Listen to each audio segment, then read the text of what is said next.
Yo, what is going on, guys? It's me, your boy Yumiko, and welcome back to a brand new video. And today I'm going to be doing my review for The Last of Us 2, so let's jump straight into it. Okay, right, so just before I do hop into my actual review, seeing as this is a review video, of course there will be spoilers, so if you've not played the game but you're going to, then I would highly recommend you don't watch this video, obviously, because there will be spoilers from me talking about it and what's on screen, so yeah. But if you have played it, or you have no intention of playing the game, then please feel free to keep on watching the video, and yeah, I hope you enjoy, so let's jump straight into it. Right, so the story. I personally love the story in The Last of Us. I know a lot of people didn't, but for me personally, I really enjoyed the story. I think it was an amazing storyline because I loved how the story was split between the two characters, Ellie and Abby, and you get to see like their paths and how they come together in the end. And like, I really like that because, well, as Joel dies quite early on, and as we saw from the leaks, everyone was upset by that. But like usual, the leaks don't show you the full thing, and we saw that scene without context, and like a lot of people were pissed off, like myself included. I was pissed, I was upset, I was kind of annoyed. But then I played the game with context as to why she did what she did, and I'm like, yeah, I can understand why you killed Joel. I can 100% agree as to why she killed him, because if you go back to the first game when Joel took Ellie to the hospital and then killed the doctor to take her back, that surgeon was her father. So like, she was quite youngish, I think, when he died. So then like, she spent these years trying to find him and stuff and get revenge. And then when she finds him, she gets the revenge and then she moves on. But of course, seeing as Ellie was close to Joel, she takes it as like a revenge sort of task to get back at Abby for killing Joel, which that's all fine, and I can totally understand that. But during the story, happens twice, where Ellie and Abby both encounter each other, and twice Abby has let Ellie go and live. So the first one was when she kills Joel, right? Okay, because her guard was about to kill Ellie, and she said, no, I'm just here for him. So, right, so that's number one, that she let him live. Right, number two is when they are in the theater fighting, and then it's when Abby's on top of Ellie and she's punching her face, and then Medina comes in, and then Abby nearly breaks her face and slits her throat. And she stands over Ellie and says, "Do not let me see you around here again." So right, that's the second time that she let her live. Which right, she could have killed her both times then, and that would have been the end of it, but she didn't. Right, she let her live. But then of course Ellie has to get revenge. So then at the end, when Abby's all tied up, you think, okay, here we go, she's gonna like stab her. But no, she lets her down and she lets her put Lev in the boat, and then they fight. But then you think, oh, here we go, this is where Ellie's gonna kill Abby. No, which in my opinion, I'm kind of 50-50 on, because I can see why she let her go, but I can also see why, like, why did she let her go, if you know what I mean. Like, I can see why she let her go, because like, no matter if she kills her, Joel is still dead, right? She cannot bring back Joel, and that's the end of Joel. But I'm kind of a bit disappointed as to why she didn't die, because Ellie spent years and years hunting her down and killed like hundreds, maybe even thousands of people to get to her, just to let her go in the end. But I guess Ellie had her reasons why. You know, that's totally fine, that's up to Ellie, and that's what happened. But I did really like the ending with the guitar scene, because as we know from the cutscene, like Joel, he died without knowing if Ellie forgave him. Like, as you know, like from the cutscene, when he's drinking coffee, like they have that little argument and stuff like that, and then like Ellie wants to forgive him, and then like he says like he'd like that. Well, he died before Ellie actually forgave him, so I think that Ellie leaving the guitar at the window and her walking off is her way of saying, I forgive you, Joel, for everything. Okay, so now I'm just going to talk about the game overall and just spend a little bit of time talking about that. Right, so I think the game looks beautiful. It's just really incredible. I think it looks amazing, especially considering the hardware that they're using for the PlayStation 4, and it's very outdated at this point. I think it's fantastic.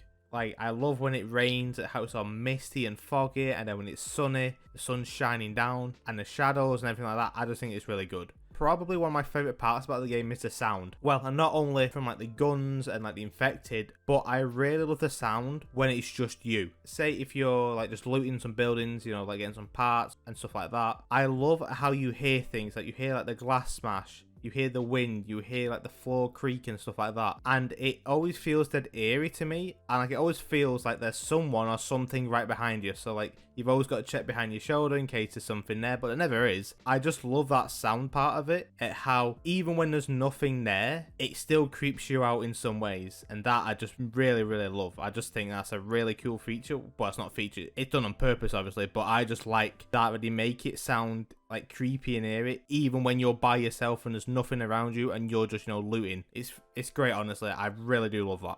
So the characters, well, there are like a lot of characters, but like I'm just going to talk about a handful of them because I don't want to be here all day, and like I'm sure you don't want to be here all day, right, hearing me talk. So yeah, let's move on to it.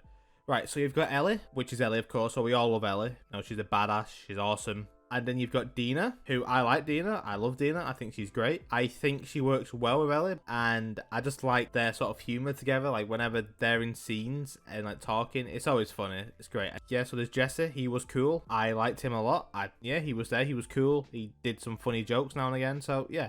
And then of course we got Tommy, which as we know from the first game, but we didn't really see much of him this game. So he was just there, yeah.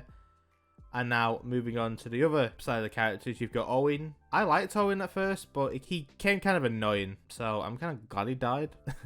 He just came kind of annoying, so yeah.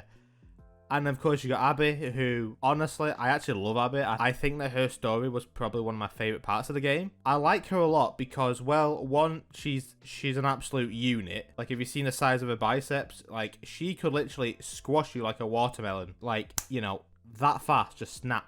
And then, of course, you know, like, I like her a lot because she's funny, she's a bit quirky, she's got an attitude, you know, she's witty. And, right, have you seen her strikes on the infected when she kills them? Good lord, that is graphic. But that's what makes it amazing. Like, every time like I saw an infected, I was like, I have to kill this one. I have to strike it just to see, like, her, like, finishing move on it. It was brutal. Like, she'd stomp him in the head, and the head would just gush into, well, head and blood and stuff like that. And then, like, she'd use, you know, like, a crowbar and just completely obliterate their face. So, yeah. Well, as you can see, I kind of like Abby, so, yeah. Okay, so I just briefly talked about the infected. Well, like I didn't actually talk about them. I did just mention the name infected. I do actually want to talk about them a little bit in this. Right, okay, I do love that the clickers are here. And then you've got the stalkers. They're really cool. Yeah, they scared me a few times when like just turn around and one's there in the corner and it runs off. And that scared me. And then you have the shamblers. That was interesting.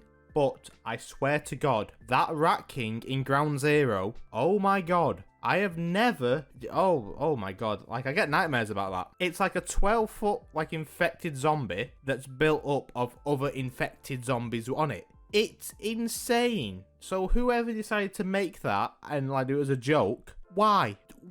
Why do you want to scare me like that? You know, like I'm just going about, you know, my day, just trying to get out of, you know, the hospital, just get some loot, you know, get the artifacts and whatnot, and then I turn around, and then there's this massive thing chasing me. It's not funny, okay, but it was still kind of cool, even though it scared me. This is random, but I did like the fact in the story that both characters had something to collect. So when you're playing as Ellie, you collected the trading cards, which are like the superhero ones, and then when you're playing as Abby, you collected the coins. So I did like that, and like it wasn't just the same collectible where like it's both, you have to find the trading cards and whatnot. So that was cool because I like finding stuff in games like that and collecting it and like running around, like and finding drawers with them in. So yeah, like that was cool. I did like that. It's probably not cool to like a lot of other people, but I did like how they both had something to collect on their journeys.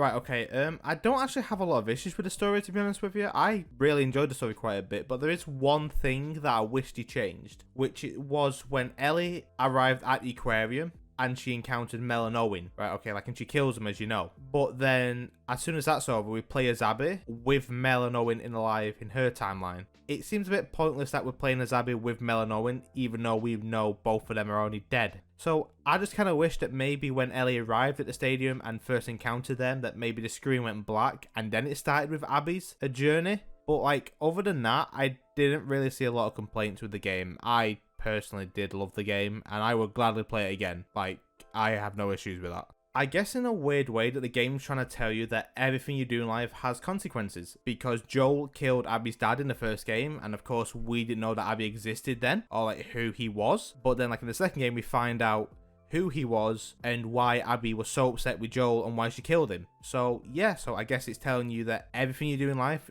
does have a consequence, whether it's good or bad. There is always a consequence to the action. Right, so this is one of the final points I'll be making in the review. This isn't about the game itself. Well, some of it is, but like a lot of it is from stuff I've seen like socially from people online and yeah, what they've been saying. Right, so let's just move into these little side notes that I've got written down here.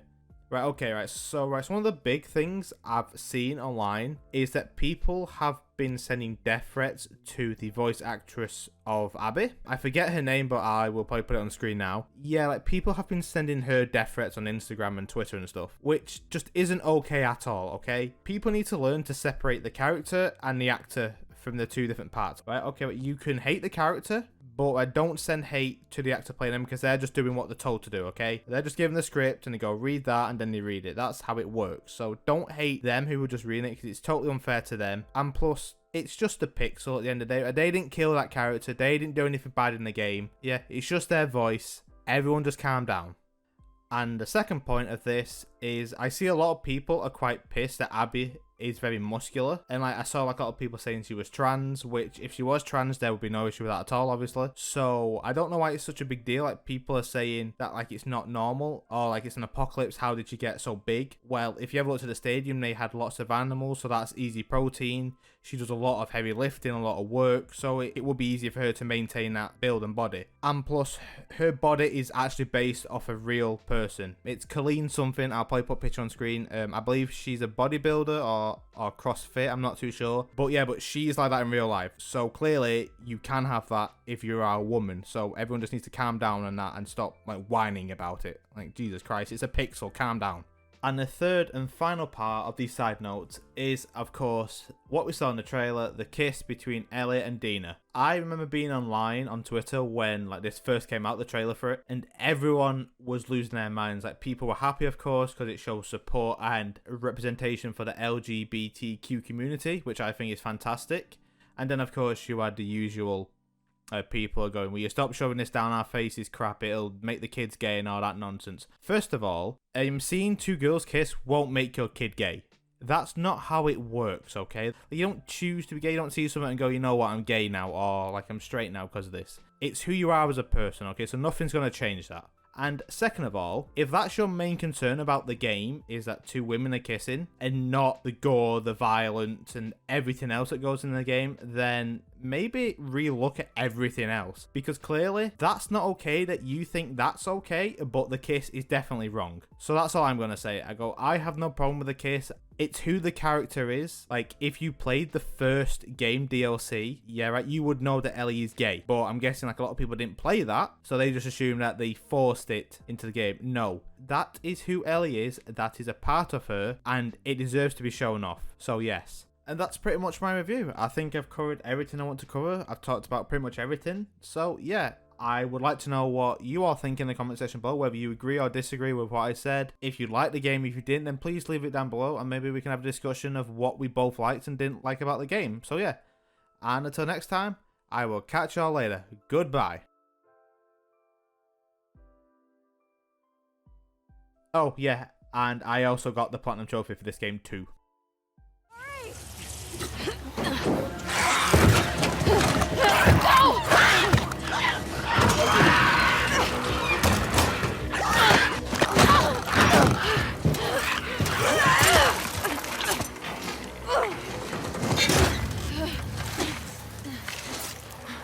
More of them. Just give me a minute. You're gonna hold on tight. Okay.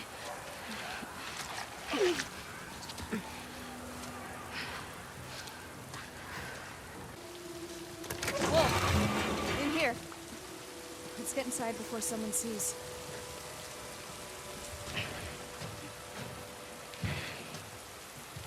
Lock it.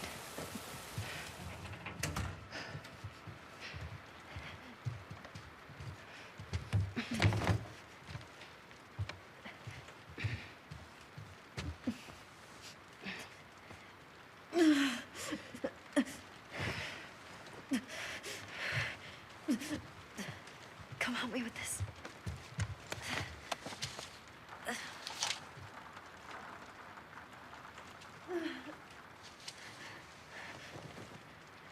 Hey, it just needs to be said.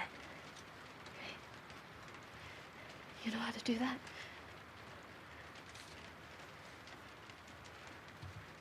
Cut that into strips.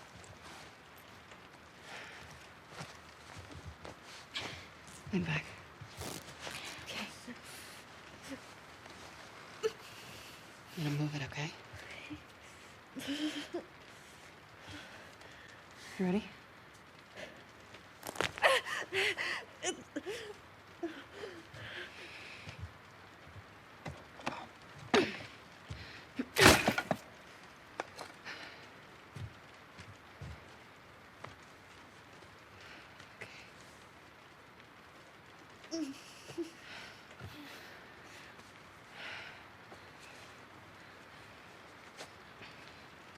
What's your name? Abby.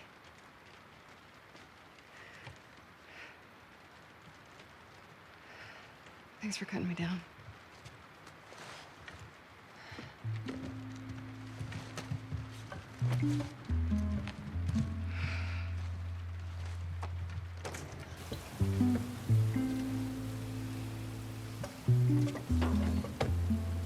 This area gets a lot of traffic. Whatever shape she's in, we need to get out of here by tomorrow. We'll be fine. Yeah.